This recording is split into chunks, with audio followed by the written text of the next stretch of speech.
So today we're going to be talking about presidential pardons. Okay, this is a power held by the president.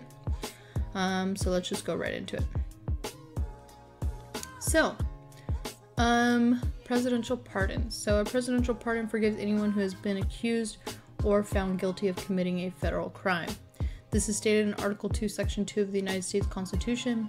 So when we think of the power of the executive branch or the power of the president, it's oftentimes limited by Congress through checks and balances, things like that. So for example, if the president does an executive order, it's going to be up for debate for Congress a short while later. So technically it's very limited. However, this power to pardon doesn't really have many checks, and the Constitution only states two limitations. First of all, presidential pardons can only forgive federal crimes, and the president can't pardon someone out of impeachment. Okay? Alright, moving on to the next one. Sorry, my dog is wanting in here so bad, but she can't. Alright, where are we at? There we go. So, does a pardon mean that a person isn't guilty of committing a crime? No, it doesn't. You are still just as guilty, but the president could grant a pardon to a person who's been wrongfully convicted, but that's not generally how they're used. Any person convicted of a federal crime will still have a criminal record. So for example, if I'm a felon and I'm pardoned and I'm released from prison or whatever it may be, I'm still a felon, okay? Pardons don't erase guilt, but they legally give back a person's civil liberties, like the ability to vote, hold public office, and serve as a juror, among other privileges. So, how does it work, really? So, for example, if I wanted to be pardoned, I would have to serve 5 years, okay, of my sentence before I can apply for pardon. However, if the president saw my case and was like, this is awful, he doesn't have to wait for my 5 years. He can actually pardon me way sooner, okay? He or she can use a pardon to release someone from jail if they choose, whenever. Okay, so you're probably thinking, well, that's completely subjective, and it is. Pardons are highly controversial because ultimately the president gets to choose who they want to pardon and who they don't.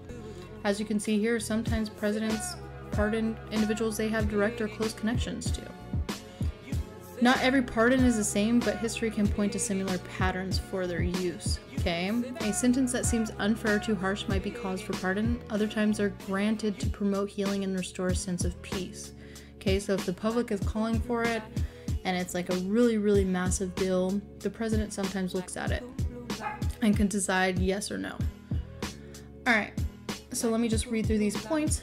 Our founders equipped the president with the pardon power so that he or she could show mercy even when the justice system seems too hard or even off target. Presidents have even used pardon power to show that their disagreement for laws that they'd like Congress to work to change. So for example, if I was a president and I disagreed with something that was a law, I can show that disagreement by pardoning someone, okay? Because there are no direct checks on pardon power, as we talked about, the president can pretty much use it as he or she wishes.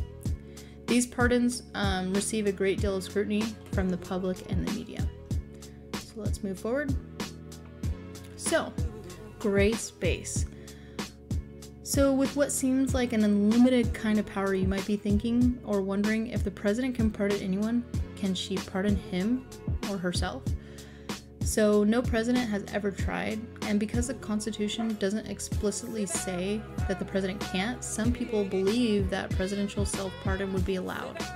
Others think that a self-pardon would make the president an ultimate judge of his or own case.